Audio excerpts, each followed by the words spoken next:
I hope you enjoyed the first episode of my conversation with Melissa around regenerative relationships. And this time we're going to take a little different tact and talk about human beings, both men, women, and them. And I hope you enjoy this one as much as you did the first one. Stay tuned for more from Melissa and Greg. Thank you.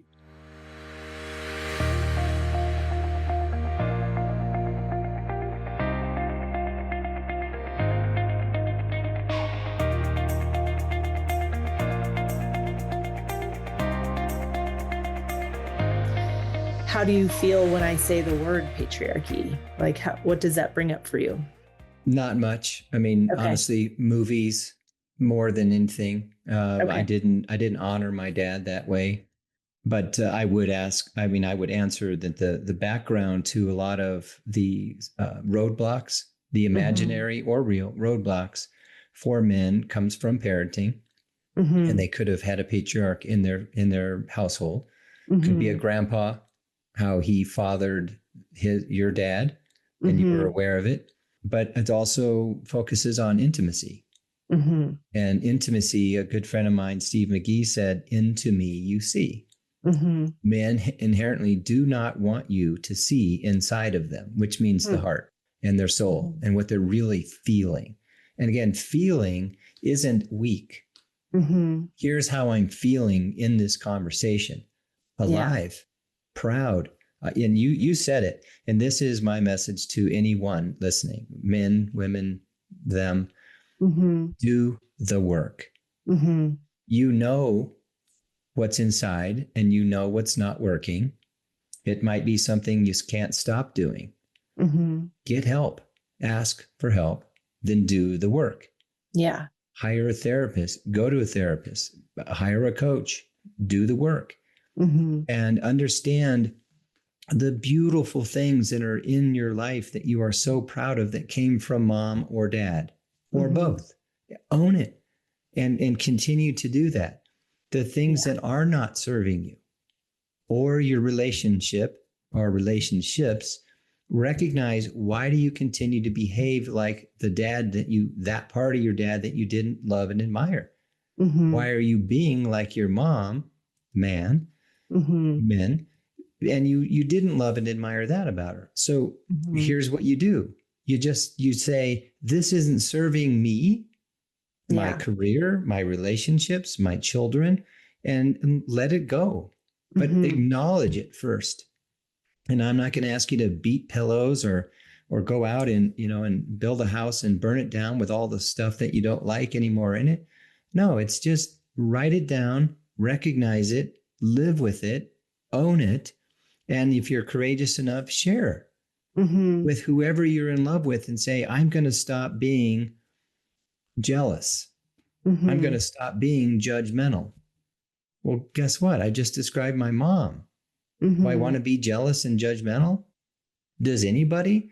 But yet we are, but we don't address it with our partner, but we'll go out and have drinks with David or Susie and whatever and say, God, I really need to stop doing this, but I just can't. No, you can, but you choose not to.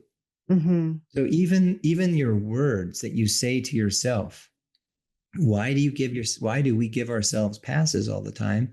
My belief is we are afraid of facing what's inside, one, and two, I'm not saying we're lazy, but it coincides with we don't want to do the work. Yeah. But to me, it starts with parenting, understanding the good and the bad and the ugly from our parents, and intimacy. But you got to look in the mirror to see who you really are. And we're afraid of the mirror. And I don't mean looks wise. We don't want our eyes to tell our eyes, Greg, you're full of shit. What you're saying right now is not true. Yeah. If it is, Greg will look back and say, makes sense. Yeah. Long-winded answer of what I believe is keeping men from being better men or better human beings. They just don't want to because they didn't see it in their parents, and they don't understand how important intimacy is. So can I respond to some of the things you said, and then I'll kind of put forth my theory of what I think is going on that agrees with a lot of what you said, and I'll just put a frame around it essentially. But Please.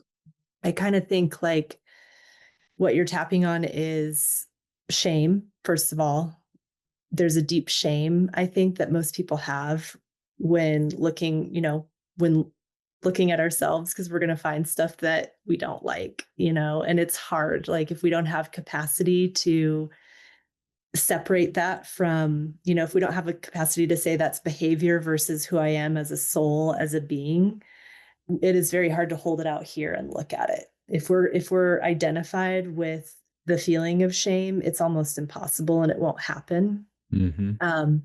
And then I'm going to go back to patriarchy, which is why I think patriarchy keeps shame in place, is because, again, if the overculture is, and I'm just going to say this freely and then Phil, I would love to hear your feedback, because I don't have the opportunity to say this out loud other than in writing. But I think that like the fact that so many of our institutions have been developed, founded, instituted by the male perspective, we are all living in a world defined by the male perspective, which is why I keep coming back to this balance piece. It's like women operate in that world and we contribute, but we are operating in a world that is built on the male hormonal system, which is pretty consistent day to day. Lots of energy in the morning, tapers off in the evening. Women work in cycles. So, our way of operating is just totally different. And our institutional systems, like work, like school, like politics, all of it, none of it matches the way that women work biologically. And so that's one thing I want to say, is that women are constantly adjusting their natural proclivities to survive in a world that is framed by the male experience. And, I can talk about examples all day long. I mean, women didn't have the right to have bank accounts until 1974. Right. Institutions just started funding research on women's health in 1990. I think it was 1993. Currently today, only 2% of VC funding is awarded to female founders. So you can see there's real examples of how the world is largely, again, shaped by the male perspective. And that's not bad in and of itself. The problem that I keep trying to come back to, and so that's, I think when I say that, I instantly flare up defenses like, oh, men have done so much for this world, women aren't grateful enough for what men have done, things like that. Like it gets really thorny really fast, because it just, again, my experience talking about this subject with men is that it hits on a shame component that it just throws up the wall, and there's just no having the conversation. And so again, I really appreciate this is a space of capacity where we can actually talk about it. But like, well, and again, I love what you're talking about. And here's what I'd say about this year. It's this year. Men, women, people, I appreciate what you did last year and you were paid for it. Now, what are you going to do this year? Because Melissa, the other thing I'd say to your audience is, we do not have to continue doing what we've always done, especially if we want different results. Right. That goes back to relationships. That goes back to being less of a dick, more intimate, understanding where women are coming from more often because we want to. We don't have to. We want to. And no one's going to tell you what to do, but why don't you look in the mirror and ask yourself, are you really supporting the fundamental values of this culture that you are working in? And then go home and look your spouse in the eye, again, man or woman. God, I love what my company stands for. Well, we do, because look at the freaking house that it allowed you to buy, or all the presents, or all the cars. So yeah, you're providing a really nice family or atmosphere and whatever for your family.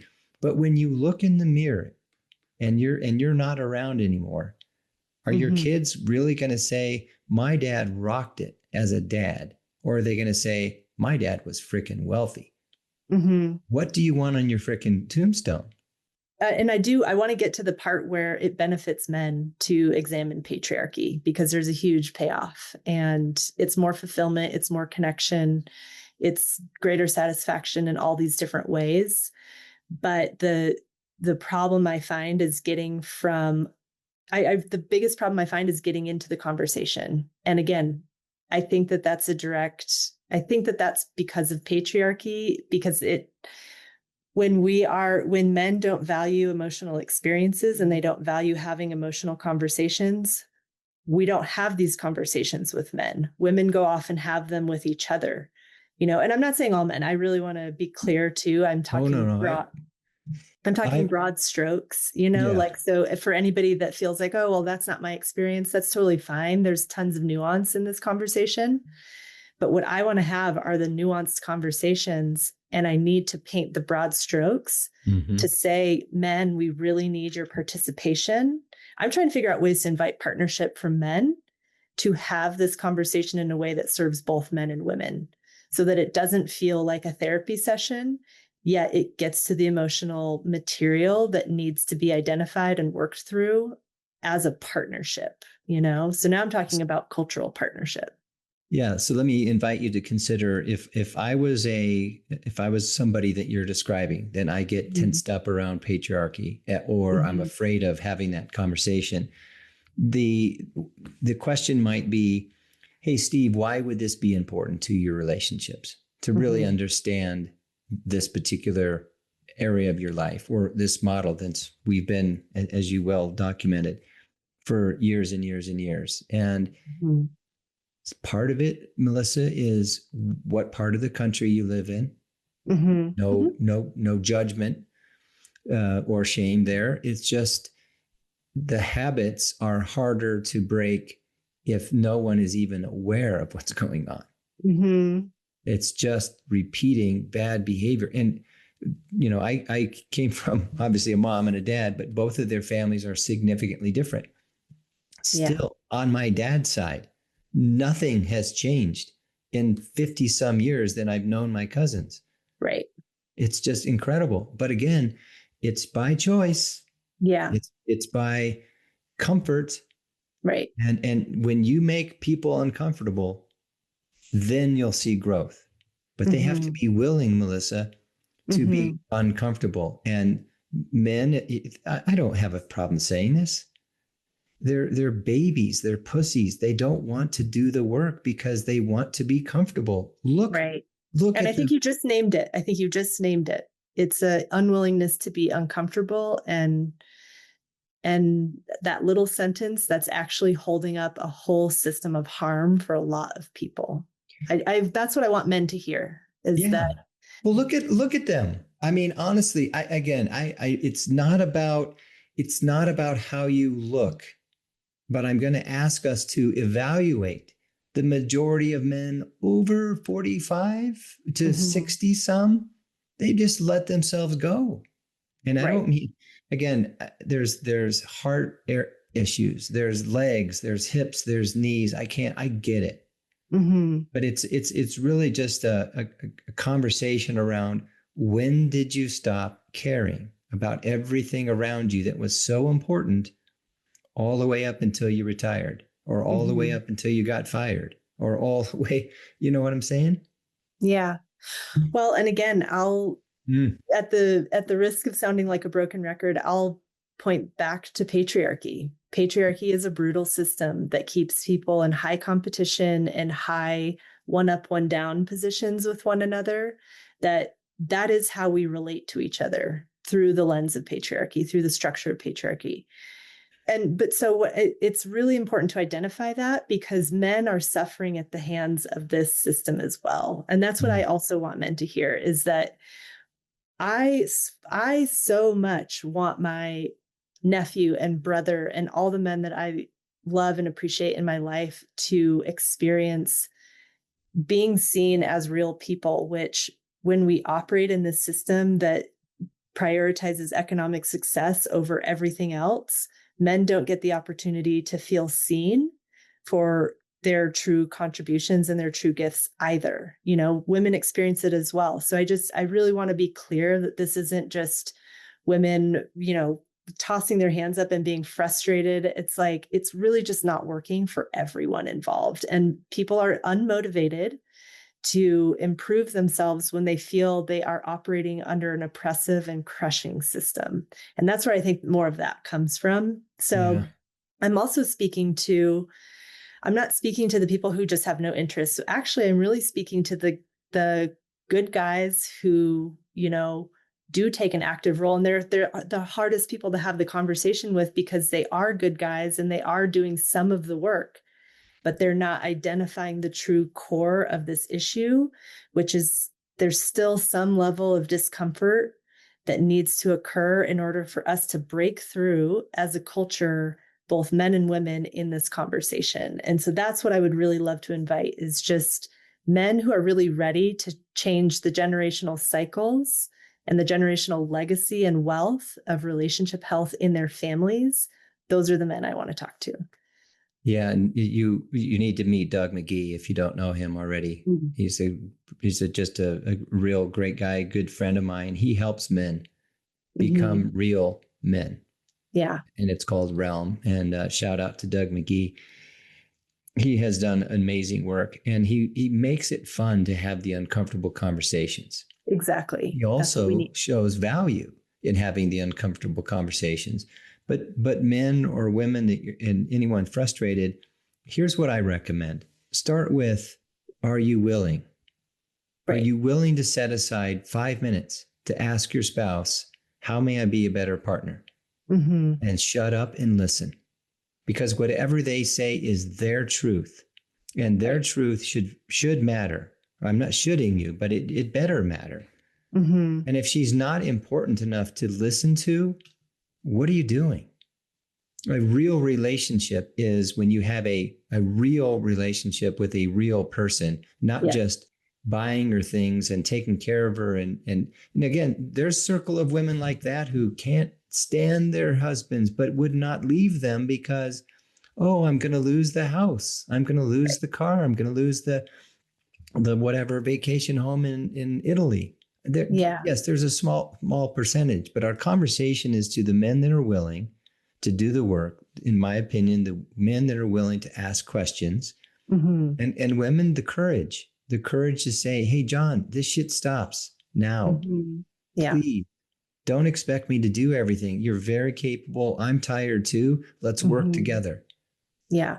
Well, and I think women have to be willing to take in feedback as well, because a lot of times when men open up about their feelings, they have their own internalized, angst toward feelings that pushes men away when that happens. And so we all have work to do. That's the point of this conversation, is that we all have work to do, and there's a middle ground to be found. But unless we get men to participate in opening up the door to conversation, I don't see how we can do this together. And I do think there's really a lot of value for men working in men's circles, that they coach each other and they mentor each other, and women doing the same thing. Again, I'm talking in a very binary lens now, just for ease and purpose. There's a lot of nuance in all directions, but just to make this very clear cut and clean, because I think we're at a point in human existence where we can't go on letting the patriarchy just burn everything down. It is not working, and we need good men's participation in having hard conversations. And so tell me how to do that. Tell me how to get that done. Like, that's my open question for good men that want to have a better future for their kids, So men, look in the mirror, find some semblance of courage to be real with yourself first, and then be real with your spouse. And for the love of God, be real with your kids. They deserve it. You created them. Do you want them to turn out like you? Terrific. I believe a lot of men listening to this are so proud of their relationships with their kids. And for that, thank you. For the other part, if you're not proud of who you're being as a parent, ask them how you can be better. And let your spouse watch you if necessary. If you need to do it in private, one-on-one, great. But we don't have dinner table conversations anymore. Right. Somebody's on their phone, someone else is on their phone while they're making dinner, and we all, separate afterwards because we're afraid of having real conversations. But don't tell me you're too tired to have a conversation with the people you say you love. It's just hypocritical. Well, and two, I want to introduce empathy for men as well, because I just do think that, again, I hate that, I hate how broken record this sounds, and I haven't found better language for it yet, but just I think we're all under an incredible amount of pressure. The ways that our society is structured just isn't working for most people. It's Agree. working for about 1%.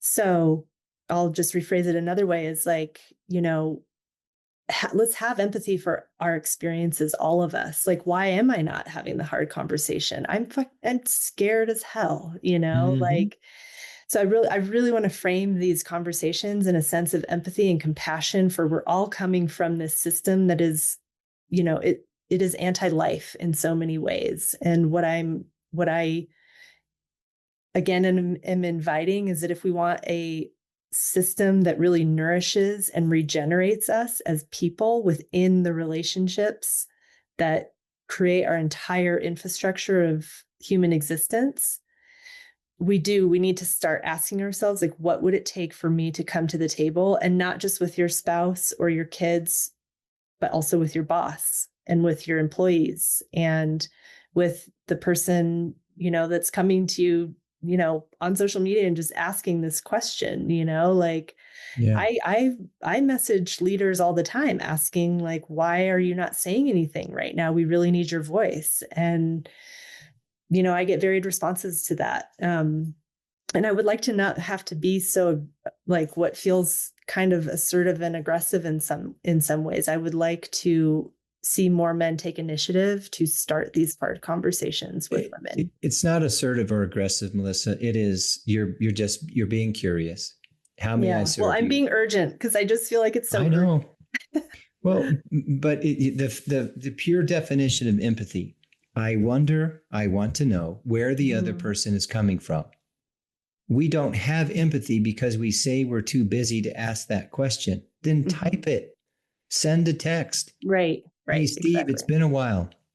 I know I haven't been the best friend. Do you have a minute? And they can say, Mhm. no, fuck you, never, whatever. Now you know. Mhm. Mhm. And if your dumbass friends laugh at you because you've suddenly become a kind human being, is that Yeah. really a friend that you want to hang around? Oh yeah, because they're cool. And well, that's a whole Mhm. nother conversation. I'm talking about, and I always have my clients do this exercise, is draw a heart in on a piece of paper. Mhm. That's you. And now draw a circle around that. And anybody and everybody that's in that circle are people that you have a direct influence on, or you have a direct impact on, Mhm. or you can inspire them some way. Now, everything else is also possible. You can be a you know what to them. So Mhm. as your heart shrinks and you become an idiot or a dick or whatever, asshole, they're going to feel it. Now, they may not comment on it because you're the boss, you're the patriarch. Mhm. They Right. can't approach you at all. But just know how you show up every day is having an impact. Now, the Right. opposite is true. You show up empathetic and curious and wondering, then they're going to go home and go, wow, I'm not sure what's going on with Greg, but he, uh, he actually asked me a question today, like, Mhm. what can I do for you? Mhm. And it just Yeah. starts like that. And there's this beautiful cartoon that's been around for ages. It's called The Grinch. And at some point, he realized he had a heart. It was very, very small, but at some point, he started exercising because of some examples he saw down in the town with little kids, and all of a sudden, his heart grew, and he became this. Yeah, it's a cartoon. It's a story, Mhm. but it is a beautiful story because in your heart lies the opportunity to be curious and empathetic, if you will, if you Mhm. allow it. It is in us. Well, I like the metaphor of exercising your heart, because that's really what it is. These are all exercises. We don't grow if we don't put ourselves out there and take risks. Like, that just is a fact of life. And you And won't have a so, heart attack, by the way, if you're exercising. well, there you go. So you get both, two for one. But Yeah. yeah, So and I what will say I'm not a perfect communicator either. So again, I just want to keep bringing this I'm conversation back to empathy, and, I like, hear you. I'm coming to men as a woman asking for partnership in conversation. That's my main ask. And I just want to know, what is it going to take for men to meet at the 50-yard line? So that's my big question. And none of us are perfect, but how do we get into spaces where we can start really getting beneath the hood on this and finding that bridge forward into a better place societally, in our marriages, in our, communities, things like that. Well, under the hood is a nice way of saying into me, you see, and then back to intimacy. You have to be able to open up and say, hey, I'll open my hood for you. Yeah. And you might see an engine in there that needs a huge overhaul. It might just need change of oil. It might just need a spark plug or two, or a different electrical system, whatever the analogy works for you. But you're running over people and you don't even know it, or you're speeding along and you don't even see anything else but yourself in the rearview mirror or whatever. But and I want to offer a definition of intimacy. The way I define it is the ability to be an authentic individual in the space of shared relationship. So essentially, intimacy equals interdependence. And that is a skill set. It's an exercise, and we can all, benefit from learning how to be interdependent with one another. Beautiful. Melissa, thank you. Thank you. For a really interesting and honest conversation about a lot of topics that are relevant today and will be relevant tomorrow. And anything else you'd like to say to our audience? No, I guess I do. Just thank you for having me, and thank you for listening and being curious and open. And I'm always available for conversation and dialogue. That's my love language. So, and you had said something earlier that, a lot of us, we just need a place to belong. We just need a space to belong in. And it just dawned on me that is the root of your last name.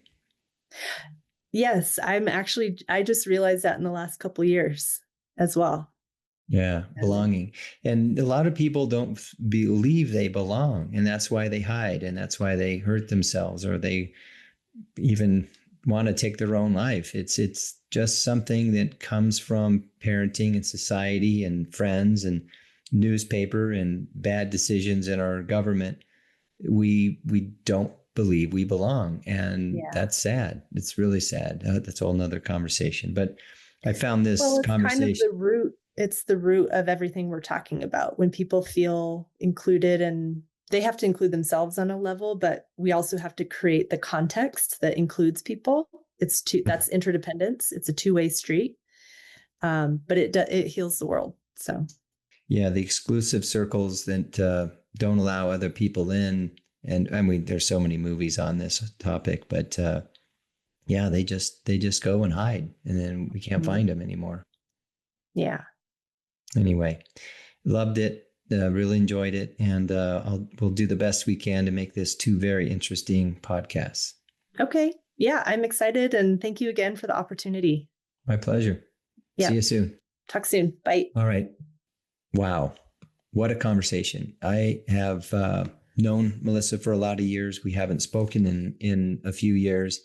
And she is so deep in the questions and her curiosity. And again, if you've listened to any of my podcasts, you hear curiosity, empathy, and now intimacy. And there's an opportunity for all of us to be a little bit more curious, but also look in the mirror and wonder what's really going on inside of us. Are we allowing people to see not only the best parts of us, but all of us, so they can help us? And are you willing to ask for help? And towards the end of the conversation, we talked about men needing to do the work, being more open to asking for help. Again, no judgment, which is one of the biggest saboteurs there is. And, shout out to Positive Intelligence with Shizard. He and his company are amazing. Man, if you are looking for someone to work with that you would trust, I trust this gentleman as a brother. His name's Doug McGee, right here in Denver. He has a program called Realm. But both conversations that I had with Melissa is really about owning who you are, owning who you are, and seeking some of those emotional skills. Why developing emotional intelligence is the antidote. Antidote to what? Being an asshole, being a prick, Being a dick? I don't know. But what about if we were more emotionally intelligent? Could we be better parents? Could we be better spouses? And for the love of God, could we be better leaders? Because everything we do in our culture is based on who we are being in the moment. And whether it's patriarchy or men-led organizations, it's fine. It is what it is today. But the question is, do we need to continue this? And I'm not saying letting women in.